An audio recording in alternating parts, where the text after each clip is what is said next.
Scott Spears. Welcome to Scott Spears Now. Tonight, I'm joined by one of my favorite people, the 40th Treasurer of the United States, Mary Ellen Withrow. Mary Ellen, how are you? I'm just fine, Scott. Mary Ellen, there are some things I want to talk about. I want to get the word out about pretty much your own little museum out at Primrose. Oh, yes. Well, yes, I had some visitors today from Lima that came over to see the museum. We've got a room full of my memorabilia, and it's a lot of fun showing it off, and I like to have people come and visit. Now, when can people see this? Well, it's the next time that it's open will be the third Sunday in August, which I don't have the date off the top of my head, but it's from 2 to 4 on Sunday, the third Sunday in August. And we think this might continue. Yes, I think it's going to continue maybe for quite a while. Mm-hmm. In that room, I just recently got the tour from you, and it was wonderful. I didn't realize that great amount of stuff was in there. What would somebody see if they walked in there? Well, they see a lot of pictures of my time in office and the things that I did. And we have the first quarters that were struck. I struck the very first state quarter, and that, of course, was in Delaware. What they would do is bring the press to where this was going to happen, and I would strike that quarter, and then they did it again in Pennsylvania, which was the second state, and in New Jersey, which was the third state that joined the Union. So those three quarters are exhibited in they have their little boxes that they're in. And I have Christmas ornaments that were done by Treasury and the White House, a lot of those. And I have fractional currency. I have currency that's 101 on the serial number, which is where everything starts as far as the printing of money in all 12 Federal Reserves. And then I also have some of the like the Correspondence Dinner menus and the menus for the 200-year celebration at the White House, and it's a lot of things that I've gathered up. It's quite a room full. It's very interesting. A lot of great pictures, a lot of great awards. It certainly is very, very fascinating, and free admission. Yes, right. It's free. Well, a lot of people in Marion should go out and see this. And if you don't know where Primrose is, if you go out to the YMCA off of Barks Road, it's just right back there. Go back along that. It's Wellness Drive is what it's called. That's right. Follow that away. Follow that around, and you will get it. Mary Ellen, since you were in last, I want to talk about one more thing about that room. I didn't realize you were in the Guinness Book of World Records until I was in that room. Yes. Tell everybody what you're in there for. Well, I have my signature on more currency than anyone in history, and that's still the case. Now, how did that happen? Well, we had some good years. I guess so. Under President Clinton. Mary Ellen, what drives the production of currency? What the requests from the banks. When the bank puts a request into the Federal Reserve, and then it's produced. But the money that's produced, about 95% of it is, worn out as it goes through. It's quite an operation to keep the right amount in circulation. And it's controlled. I mean, there's no way that it's going to get out of control. Mm-hmm. How much of that money that has your signature on it would you say is still in people's pockets, still out there? Well, all of the small bills are worn out pretty much. Once in a while, somebody will find a dollar bill, but it's very rare. The hundreds and the 50s, and once in a while, 20, but the hundreds and 50s, there's a lot of them out there yet.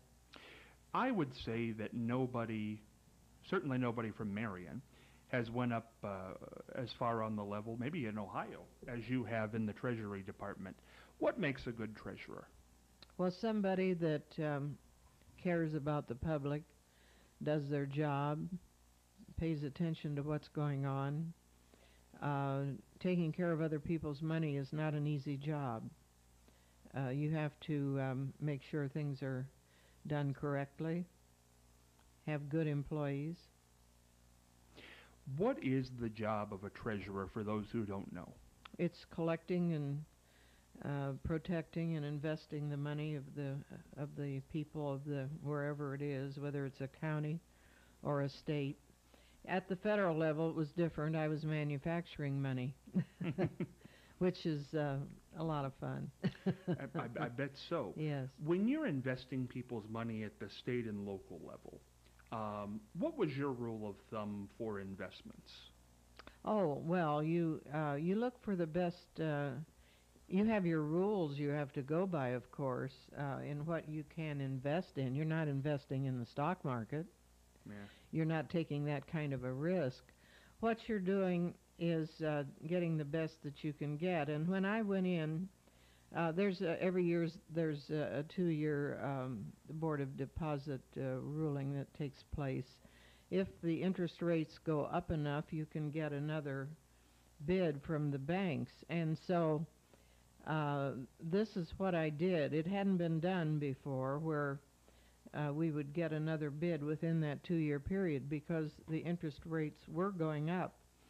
And that made a big difference in the money that was earned. And also, I went into repurchase agreements, which hadn't been done before. And they were quite, they were becoming quite popular at that time.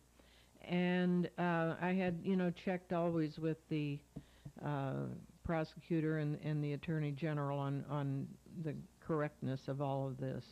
But you have to stay within the law, and you have to probably keep yourself alert as to what's going on in the interest, what's being paid in interest. It's very interesting position, I would imagine. I want to talk about some things that have just been going on in the news. Since we've talked, Mary Ellen and I have been on together, there have been so many passings of great people in this country. I'm going to, 4, or actually 5 come to mind. One was added just today when we're taping this show.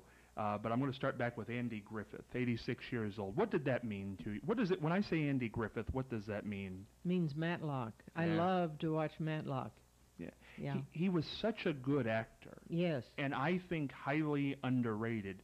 If you watch one of his movies, No Time for Sergeants or A Face in the Crowd, he is a tremendous actor. Yes. I forget what the first movie was he made, but it was a totally different part for him, and he was tremendous in it.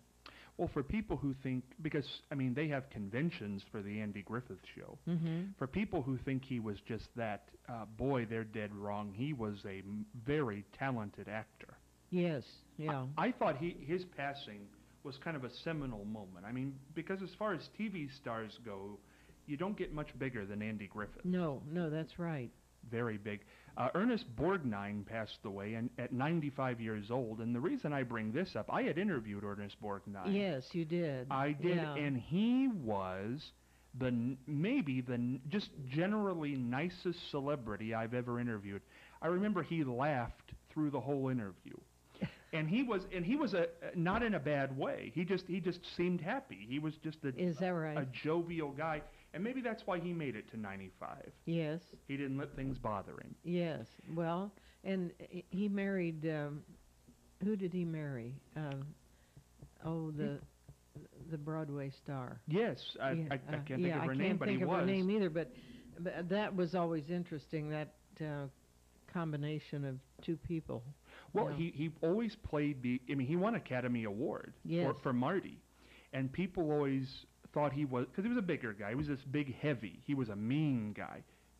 Nothing could have been further from the truth when you actually talked to. Is that right? Oh, he was very nice. Another one that I had interviewed who passed away also at 95, also an Academy Award winner, was Celeste Holm. Yes, yeah. She was a good friend of Dick Celeste's. Is that right? Yes, he had her at the residence when I was state treasurer. She was a very nice lady. Her life ended sadly. The last 5 years were not good. Her kids had been in a dispute with her husband, who was 50 years younger than she was, and sad that that happened. But boy, she won an Oscar too. She was a great great actress. And of course, another one from the world of television was Sherman Hemsley. Yes. From the Jeffersons, died at 74. I always liked that show. Wasn't it? Yes, it was upbeat. Yeah. And a funny show. Yes, very. Well, it made me, I'll tell you something. I was watching a Sherman Hemsley tribute on TV Land this past weekend, and they bleeped out the N-word when he said it in the episode, and they took out the interracial kiss between Tom and Helen Willis, for people who know the show, which was actually the first interracial kiss on television. I couldn't believe that what they let on the air in 1975, they won't let on the air in 2012. Right. What does that say, Mary Ellen? I can't believe that. That is unusual, isn't it? Yes. I'm not sure why that would tick people off. I don't know, but time changes a lot of things. Do you think a show like The Jeffersons could be on television now? Why not? I said they take stuff out that was in it then. Oh, you mean that was taped then? Yeah. Oh, well, I don't know. I'd have to see it again. You know, maybe at the time I don't remember anything that I thought was wrong with it, but that was then and this is now. I guess I mean more along the lines of the political incorrectness. Oh. Because George Jefferson, Sherman Hemsley, he played a bigot. That's what like Archie Bunker, a bigoted man. Yeah. Would we sit in our living rooms in 2012 and watch a bigoted person? Oh, I don't think we would, I guess. Yeah. Probably not. What do you are we more sensitive now than we were? Yeah. Yeah, because of our president. Do you think that's a good thing or a bad thing? Well, I think that it's part of life and it's what happens. I think you're right. A person who just died today, the day we're taping this, was Gore Vidal, and maybe a lot of people don't recognize the name Gore Vidal. 86 years old. Yes. Prolific writer. Yeah, Prolific writer. He wrote about everywhere. Oh, and was funny. Yeah, funny. Right. Now, he wrote some quotes here that I'm going to bring up today because of his passing, and I think they're very interesting. Any American who is prepared to run for president should be automatically disqualified. What do you think of that one, Mary Ellen? I think that's kind of funny. Well, it is funny. Yeah. Kind of a goofy quote. Yeah.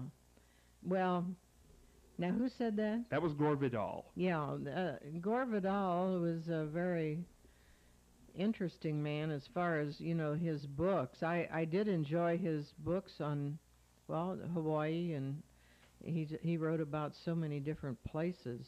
Yeah. But that's a... What did he say again? He said any American who is prepared to run for president should be automatically disqualified. Yeah, well... I think he's trying to say that anybody who would want that job has got to be nuts. Well, a lot of people want it. They do. Yeah. They do. Yeah. The other quotes have nothing political overtones, but I think just are interesting. He said, every time a friend succeeds, I die a little. Now, that's another strange statement, isn't it? Well, but Mary Ellen, do you think that's true? Because I tend to believe there are people in the world like that. Yeah, there probably are. Who if you've got a friend and they're doing better than you, and you think you should be doing better, that they maybe aren't as happy for them as maybe you could be. that happens, yes. I think he was almost right on the money with that one. Do you? Yeah, I think there is a lot of jealousy. Have you ever had a jealousy of somebody? Well, I suppose I have. It's not important. How old was Gore Vidal? 86. Was he? Yeah. Yeah. Well, he took a long time to write his books. He was very careful, what he wrote. I'm surprised at those statements, though. They're kind of interesting. Well, the last one I have that he did, I think it was almost in the vein of the last quote. It is not enough to succeed. Others must fail. But I guess that's the truth. It kind of it reminded me of this thing we have now in society where nobody loses. Everybody gets a trophy. Oh, well, yes. And everybody wins. In the children's sports, Yeah. I mean, they don't learn how to lose, I don't think. Is that a good or a bad thing? Well, I don't think that's good, no. Yeah. Why do you think we got to that? It wasn't always that way. No, I think overprotective parents caused it. Why do you think this last generation has been so overprotective? Well, it's a natural thing. I don't know. I think you lose a little bit of life when you take that approach. You have to learn the bad with the good, We've talked in programs before. There was an election one time that you lost, and it was not a happy. You didn't like losing. Who No, would? I don't like losing. Yeah, who would? Yeah, who would? Right. What did you learn from that, though? Well, I learned that you got to work harder. Yeah. You know. Do you feel you did? If you look back on it now, do you feel that you didn't work as hard in that election? Well, I worked hard, but the odds were against me. It's many things that caused that. It isn't just the fact that I didn't work hard enough. It was the fact that nobody knew my name, and I had to get my name known, and all of that takes a lot of doing. And then there's factors that take place that you have no control over. How do you get your name known? If you're not even a politician, an actor, a musician, who's good, but people just don't know them. They don't want to take a chance on somebody they don't know. How do you get your name known? Well, it has to come from the media. Somebody has to like you. And like you have to like me, Scott. I do. I think, it's funny. I'll tell you, Mary Ellen. People always say when you're doing interviews, they say, well, do you like everybody? It's easier for me to mask not liking somebody. Like I can sit across from somebody I don't like, and you would think I like them because I'm not going to be rude. But when I like somebody, you can tell. I think that's just effusive. Yes. Yeah. Right. I don't think you can cover that up. Right. Well, I took over the license bureau because I wanted to get known. That's how you get known, as far as I was concerned, because your name is on everything that goes out of there. And everybody has to come to get your supplies of whatever you're selling, which is driver's licenses and car license plates and all of those things. And I think, does the media notice everybody? No, they don't. And how do you get that to happen? And you have to work at it. There's things that you can do to get noticed. You don't want to do crazy things, but something has to catch their eye, and then all of a sudden you're famous. It's interesting, though. The things now that I think people maybe 10 years ago, maybe even 5, people would have said, well, that's nuts. That's a bad way to get noticed. People do sex tapes now. That gets them known. Yeah. And that's what made their career. I don't necessarily understand how that happens. Well, we certainly wouldn't want to go that direction. No, but people do, and it's okay now. Is it okay now? Not by me, No, but it's okay okay by the general public, I think. You think? I think we wouldn't know who Paris Hilton was if she didn't do the tape. Really? Yeah. I don't know. I can't point to anything else she's ever done that got big publicity. She's really wealthy. Yeah, but I don't think people started to follow her until she did that tape. Really? That's when the paparazzi, all this, and Kim Kardashian, the same thing. Really? They all do these. It's usually the girls for some reason. I don't know what that is. I don't know why that has such a. Is it empowering for younger girls to control their fate? Because I guess it that's always been a men's realm. We've always heard the things for years about, older men can date younger women, but older Right. women can't date younger men. But they are now. They are now. Mhm. So is this whole thing changed? Is it empowering to do things like that now for the younger generation? Well, it's all right. People. It's a free world, but back to the sex tapes. Yeah. I think there's a limit on all of that. That I don't think you'd want to get known in that way. And who has a good feeling about Paris Hilton or the Kardashians? I don't. You're right, but Yeah. they've made a lot of money off of it. Yeah, they did, and so what? Well, I think a lot of people in a country with a bad economy, they want to make money and would like to make.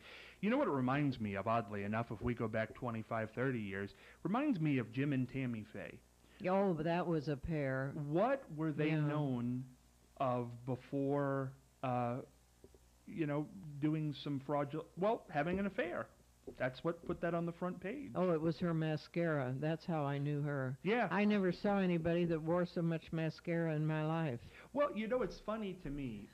Pat Robertson is the only, I think they still call him a televangelist, TV preacher. He's the only one that I know of who has not been in, to my knowledge, I could be wrong, who has not been involved in a sex scandal that made him popular. Pat Robertson built his popularity on the 700 Club.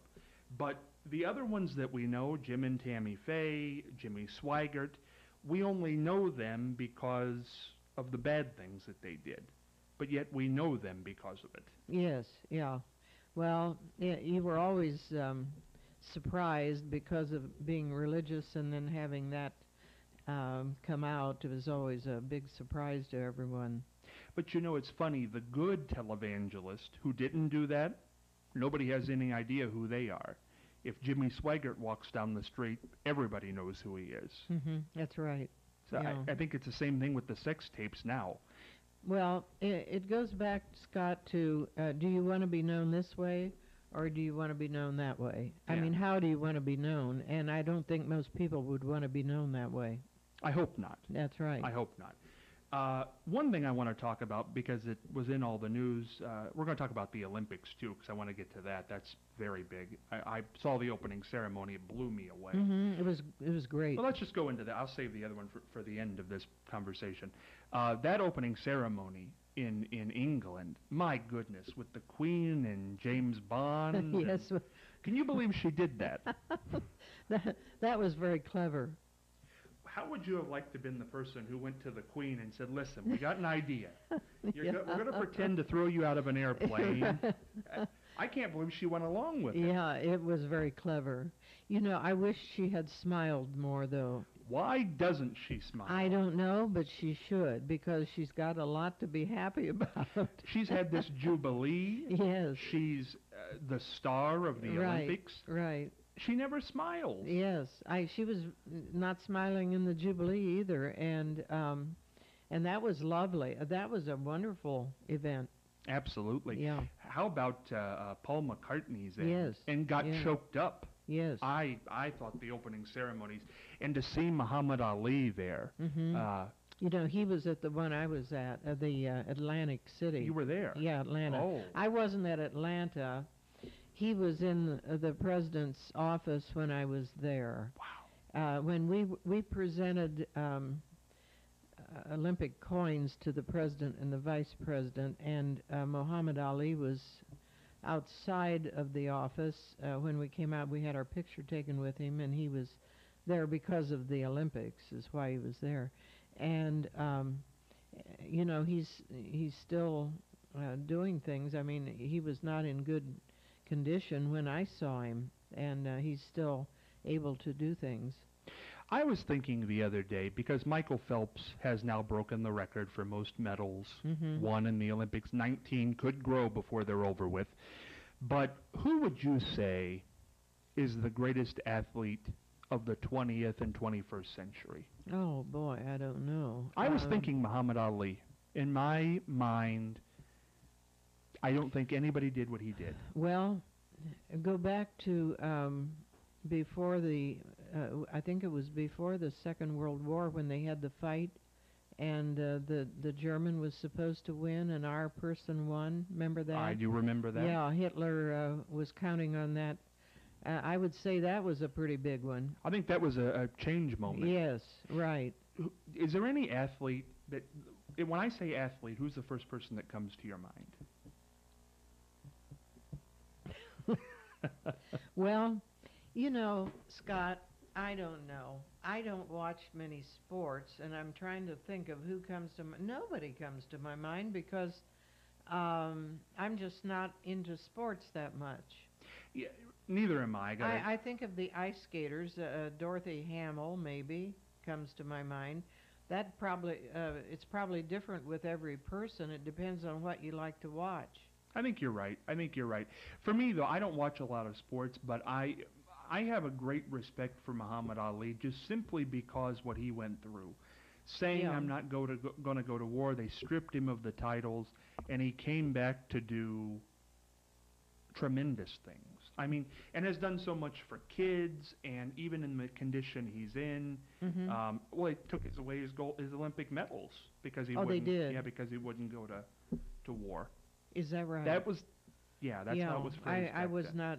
I guess I wasn't really aware of that.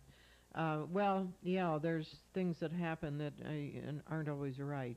And then, of course, Yeah. we have our Jim Thorpe. Yeah, Jim Thorpe from this. Yeah, everybody knows about him. who apparent- I didn't ever know him, but No, neither did I. But No. I just read a story that they're trying to get him dug up and moved back to Oklahoma. He's in Really? Pennsylvania. Oh, really? I just leave me alone. Who cares at this point? He's been there for years. I think he's been gone since the 50s. The other event I was talking about that I wanted to make sure we got into, because it's a big event, you can't get past it, but I want to come at it from a different angle, is the Colorado shootings. I don't want to have the gun conversation because I think everybody's having that everywhere right now. Yeah, right. I want to talk about this I'm not even going to say his name, but the perpetrator's mental condition. Do we pay much attention in this country to people's mental condition? It's the way he dyed his hair, the fact that he sent this letter to a psychiatrist, that he would do this at all, that he booby-trapped his apartment. I'm not saying that should get him off, that he did this. I'm not saying that at all. But I'm saying, do you think there might have been red flags because of his mental condition? Well, if he's as bad as he looks, I thought there would have been red flags, but maybe he's putting all of this on at this point. Could be. He could have, prepared himself. He knew what was going to happen, I'm sure. I wonder why he didn't commit suicide like so many do. Well, who knows? But anyway, if he was in really bad, a very bad mental situation, now people that lived around him weren't aware of it. Somebody that's booby-trapped their apartment the way he had, it was, you'd have thought they would have realized something was going on maybe, but nobody did. Nobody said anything when he bought all those rounds of ammunition, Well, that's the segue I want to make in, because I don't think people look at mental illness in this country as a real illness. Mm-hmm. I think they hear depression, and maybe it's Dick Cavett said one time, I heard him give a speech, and he said, it's such a stupid name for that term, depression, because you're not depressed. You just feel it's horrible. You almost feel incapacitated. Really? Winston Churchill had these horrible depressions. He wrote about them. He called them the big black dog. Oh. Do you think mental illness is regarded in this country like cancer or strokes or heart disease or anything of that nature? Well, I think it is a lot more than it was several years ago. I mean, there's been a lot of advancement on the understanding. Tipper Gore was one of the people that really had that as her project to promote the understanding of mental illness. You know what? And a lot of celebrities, Mike Wallace and Art Buchwald and a great Patty Duke, a great many of them had done a lot for that. Dick Cavett, and I think they should, because it's a horrible, horrible disease for people. It must be, yeah. And it's just terrible. Well, Mary Ellen, it's always a pleasure to chat with you about and you'll be back? Oh, I hope so. I hope so too. Yes. We are going to take a commercial break, come back with Tom Oyster after this. Are you looking for affordable office space in Marion? The professional building located at 685 Delaware Avenue is the place for you.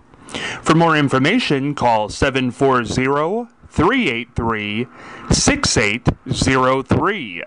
Office space is now available. Again, telephone number 740-383-6803.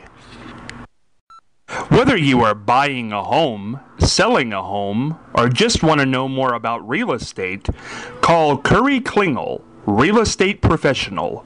He will assist you with all of your real estate needs. Curry is located at 1794 Marion Waldo Road in Marion. Telephone number 740-361-6996. Curry is also on the net at www.inahurrycallcurry.com. In a hurry? Call Curry today. Trella Romine's long-awaited autobiography, My Not-So-Ordinary Life, is now available. Trella Himmerly Romine is a Marion native who lives near Caledonia, Ohio at Paradise, her home along the Whetstone River, for the past 65 years. She is a 1933 graduate of Harding High School and former owner of Himmerly's Flowers. She also has played an integral role at the Marion County Historical Society. Copies of My Not-So-Ordinary Life are available in hardbound and softbound editions at Heritage Hall, located at 169 East Church Street, and at Himmerly's Flowers, located at 615 East Center Street, both in Marion. You can also order books online at www.paradisebooks.com. My Not-So-Ordinary Life, the autobiography of Trella Romine. It's can't miss. Hey, Scott Spears back with you on Scott Spears Now, joined now by a Marion resident who is currently running for county treasurer on the Republican ticket, Tom Oyster. Tom, how are you? I'm doing good, Scott. How you doing tonight? Doing pretty well. Good. You ran for office not too long ago. What was that position? That was for City Council in 5th Ward. City Council in the 5th Ward. Was that your first foray into politics? That was for the first time that I actually ran for anything. Why did you run? Why did you want to run for office? Well, I thought I could make a difference in the city. You know, I had some good ideas, some things that I thought needed to be implemented, just some fresh thinking up here in City Hall. You did not win that election, but came very close. 51 votes. 51. Does that hurt? That was close. Hurt? No, it stings a little bit, though. Yeah, I think so. Yeah. I think so. Obviously, you're coming right back, though. Coming right back. Coming right back. Did you know that night that you'd be coming right back? No, certainly not. I knew that at some point in time that I wanted to move on, go into a countywide office at some point, and just got to talking with some other people that were involved in the party, involved in the county, and they said, hey, we have this opportunity. We think that you'd be good at it. You know, we know what your background is. We know what you do for a living, and we think that you'd be good at it. And so talked it over with my wife, prayed about it for a while, and that's the direction we decided to go. When you ran for city council, what did you want to implement that you won't get the chance to do at this point? Maybe not ever, but not at this point. Well, the city council is certainly a different office than the treasurer. As county treasurer, you're in charge of basically the money of the county. As city council, you're basically another branch of the mayor's office, if you want to call it that. I mean, you make actual day-to-day decisions on what happens, and as treasurer, you're more behind the scenes. You don't really, set policy for the county or anything like that. So it's really just a different type of position. When you decided you were going to run again, and we're having these talks, what about treasurer appealed to you? Well, we got to thinking about what the basic problems in the county of Marion are, and it basically boils down to funding. And if you don't have the money to do the things that you need to do, then we end up in the situation that we're at now, where we're laying off sheriff's deputies, we're cutting services, and the county in and of itself is hurting for money. So that's basically where it was. We saw a need, and we're going for it. Where does the fault lie? I think there's a lot of places that you can point a finger at. I certainly don't want to be the person that sits up here and points the finger at everything being my opponent's fault. Certainly the economy, being in the situation that we're in now, everybody's hurting, from Washington, D.C. down to everybody that lives on Main Street. Everybody's definitely feeling the effects of bad economic decisions, starting at the city and the county level, and then going all the way up to the federal level. There have been a lot of bad decisions that are made. When you come to the ones that are here in this county, the biggest thing that I guess I can point the finger at is just the fact that things just aren't moving the way they should be moving, Scott. We've got a system, computer system in there that's it's outdated, it's antiquated, and I think we can definitely speed that up. They don't certainly have a presence on the web. People nowadays, they want to do everything on the internet. They want to be able to pay their bills on the internet. They want to be able to get stuff done. They want to be able to just point and click 3 times and be done. It's a faster paced world that we're living in now. You can't do that. So that's one thing that I'd like to implement, is try to get a better web presence for the county, get a better web presence for the treasurer's office, and try to be able to pay your taxes online, be able to see where you're sitting with your taxes online, get a bill that way. Maybe even get your bill emailed to you instead of mailed to you. I mean, that would save the county money right there, just in postage and printing costs. The other big thing that's we can point our finger at is that the county's about $7 million behind right now in the collection of taxes. And the only place that you can point the finger is to that current administration, and the current office holder there now. It's just not getting done. So, $7 million is a lot of money, and that's money that we as taxpayers, we said, hey, we're going to allocate those dollars either to public service or to the school systems, be that River Valley, Ridgedale, Elgin, Pleasant. They all have operating monies that come out of the collection of those taxes, the DD boards on there, and these are all things that we vote on. These are things that these different entities bring before the voters, and they say, hey, we need a little extra money. The voters vote. They say, yeah, we're going to take those dollars. We're going to, this is why we're going to use them. And the people say, sure, we'll fund you for this amount of money. And then when those tax dollars aren't collected, just because somebody doesn't collect them, that means the school system suffers. It means your DD board suffers. It means we lay off sheriff's deputies. And, basically every one of our county offices, be that the engineer's office, the prosecutor, the auditor, the treasurer, all those people, they're all taking budget cuts, and a large portion of it is just because these dollars just flat aren't being collected. Who's not collecting the dollars? That'd be the treasurer. Why not? I don't know why not. I guess if we knew why, then we probably wouldn't have the problem. Well, I'd never heard this, so I'm interested. Sure. So how is it that if taxes are due, or money's due, Mm-hmm. that you just don't collect it? Does it default out at some point? What happens? No, it won't. It doesn't default out by any stretch of the imagination. I guess if you got into a situation, it's always the treasurer's discretion. They could waive or give a grace to certain taxes, but that's extremely extenuating circumstances in those cases. Basically, people are just obligated to pay their taxes. Now, a lot of times, those taxes are escrowed, meaning that when you pay your mortgage payment, the bank charges you a little bit of extra on there, and then they pay those taxes to the county for you. What happens is if you already paid your house off, or maybe it's a landlord situation where the people that are living in it certainly don't own the house, it's a landlord that owns the house. Anything that's an actual owned property that it's not mortgaged, the bank doesn't own it, they get a bill in the mail for their taxes. And if they don't pay it, there's really nothing going on in the county right now that's making them pay their bill. So you could not pay your taxes in Marion County and nothing would happen? Under the current administration in there, yeah, that seems to be about where we're at. I'm not saying that's for everybody, but $7 million is a lot of money. So what could you do that the person in there now is not doing?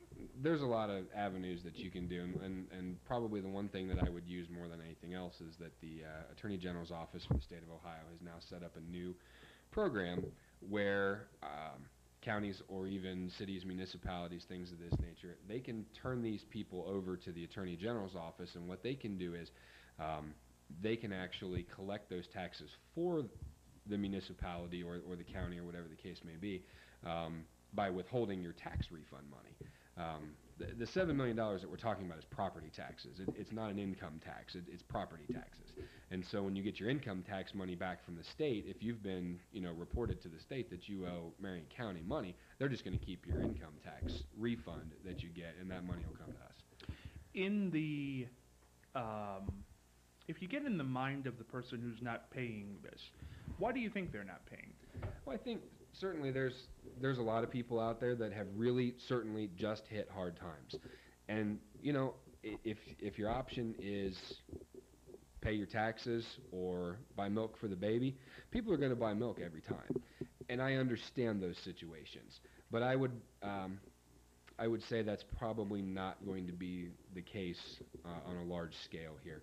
And if it's something that, people have really hit hard times, they've lost a job, they've got medical bills coming up, somebody's sick, something like that, we're certainly not going to, lock you up and throw away the key just because you've hit, hard times. There's certainly things that we can do. We can get you on a better payment schedule.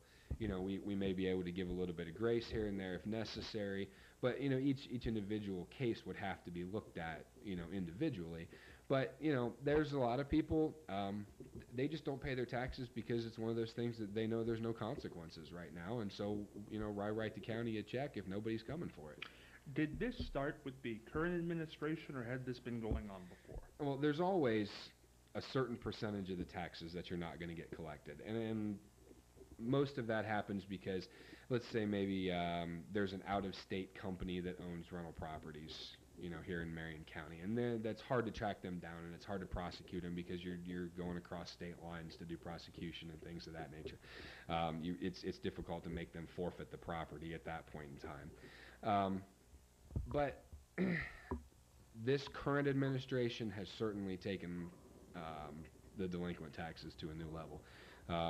If you look at the county audit reports, they were averaging somewhere between $300,000 and $700,000 a year that were not collected prior to her taking office, and now we're at $7 million just this year. Because at some point you are going to have a debate. There Sure. will be the League of Women Voters debate, if nothing else. We've actually already had one debate already. Already had one debate. We did. Did you ask this question? I did, and the the answer was that we don't have the money to pursue the collection of taxes. That was the answer that we got. And she says basically that we can't afford to collect the taxes, and I am here to tell you that we can not afford not to collect the taxes. This is $7 million that, it's hurting the county, is what it's doing. How much does it cost to collect the taxes? It depends. If it's as simple as resending the bill, then you're looking at the cost of a stamp and a couple of pieces of paper. If you end up having to go the route of foreclosing on the home, or not really foreclosing on the home, but them forfeiting the home and us taking the home, and that can get a little bit pricey up front. Granted, those costs are then added on to the person that we're collecting from. As far as the program that I talked about earlier with the Attorney General's office, there is a small fee that is assessed to the person who they're getting their taxes collected, but with that program there is actually no cost to the County of Marion for that. Is there any worry in that scenario to the person who's not paying, just not having enough money to pay, and because there's only so far I think you can go with letting payments go and giving a grace period and so on, because people have been out of work for a long time and are in trouble, I think.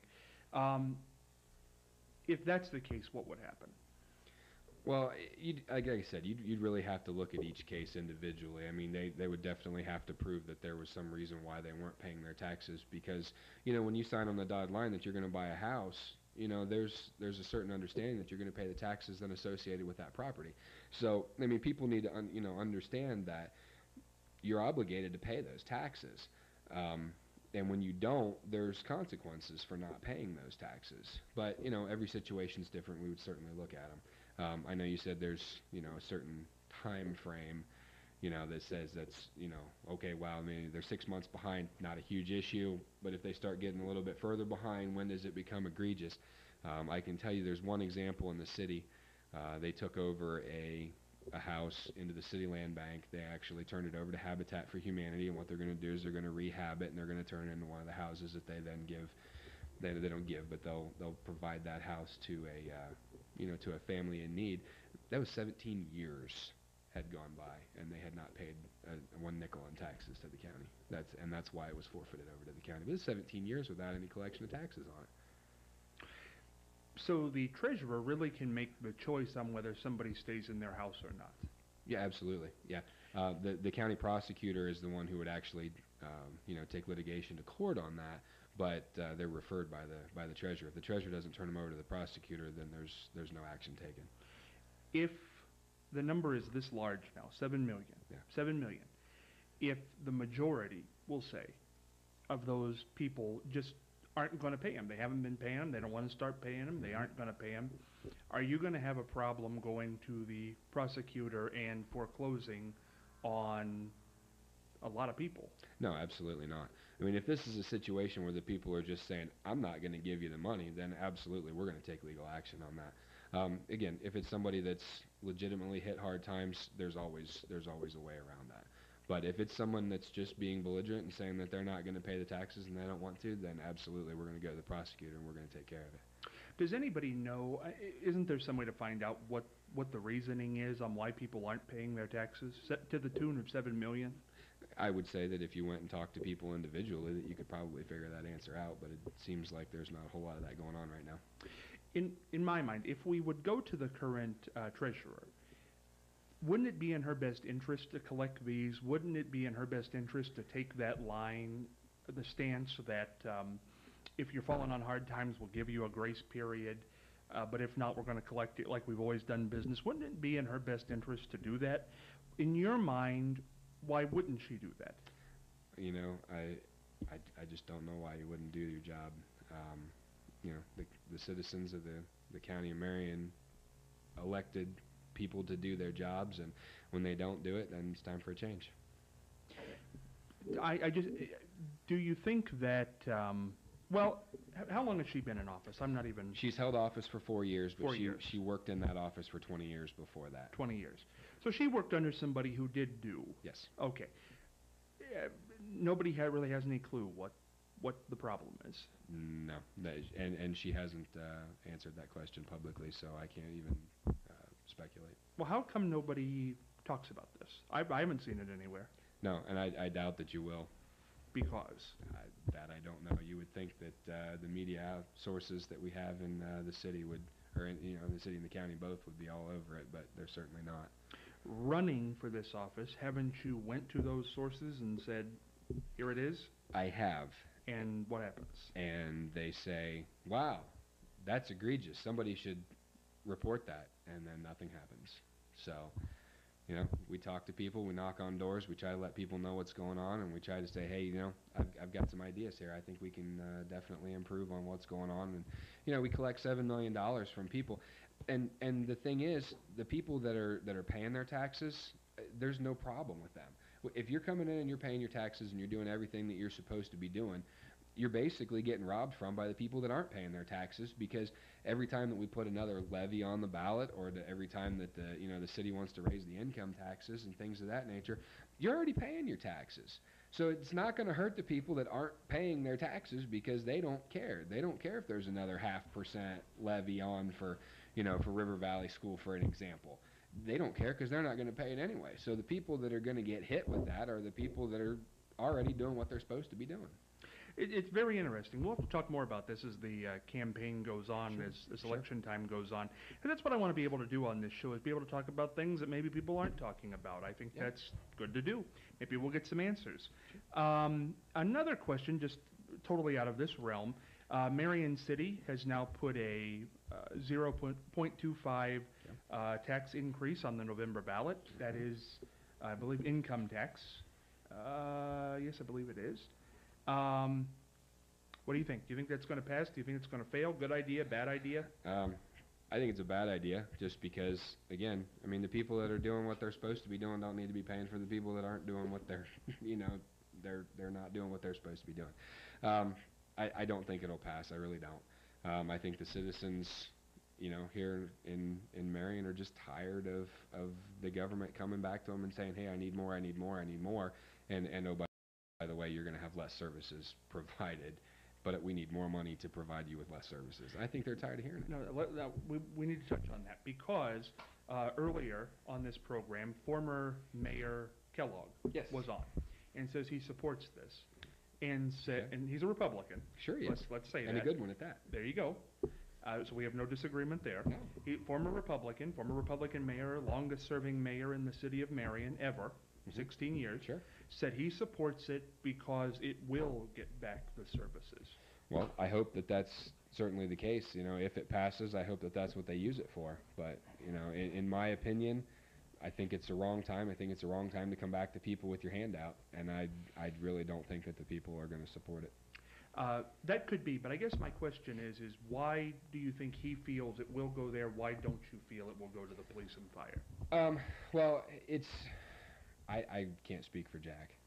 Jack's a friend of mine, but I can't speak for him, so I really don't know what his mindset is. Why on don't that. you think it will? I just think it'll be one more reason to stick their hand out, and I don't think that regardless of what numbers they run and the numbers that they show, the numbers that I look at certainly don't show that a 0.25% income tax can put 16 police officers and 15 or 16 firefighters back on the street. There's no way that we can generate that kind of money with a 0.25%. I just don't think it's possible. Does it put any back on the street? Sure, it'll put a few back on the street, and believe me, every one that we can put back on the street is good. But I think it's the wrong time. What could we do to get those people back quick? Because I think if you ask the John Q. public in Marion, they would say we need those people back. Absolutely, I think we need those people back too. There's a lot of things that go into it. I could get real political and start arguing the reasons why we have 15 officers that are no longer. Well, go on the ahead. You streets. get no argument from me. You know better than I do. I can tell you in the last year, both the fire department and the police department were approached by the city administration, and they said, hey, here's what your budget cut is going to be. And the way we see it, you're each going to lose about 15 people. And the fire department took it to their union, and the union made concessions, and they said that the people of Marion are important to us, and we're willing to take these concessions, and we're going to keep our people on the street because we'll make our cuts elsewhere. The police department took it to their union, and the union said, lay us off. So that's what they did. There were no concessions made on the police department side. So why didn't they leave the firefighters? What do you mean? The police union said no, correct? Correct. The police union said they weren't going to make the necessary concessions in order to keep their people on the streets. Right, but the fire department did say that they were going to make those concessions, and those people kept their jobs. So we don't have a lack in the fire. We do have a lack in the fire department in the city. But that's basically been caused by part of these concessions that they made is instead of laying people off, what they're doing is they're allowing people that retire to not be replaced. That's the biggest thing that they're doing. So they've said, hey, they've had 15, 16, maybe 14 people retire in the last few years, and they just haven't replaced them.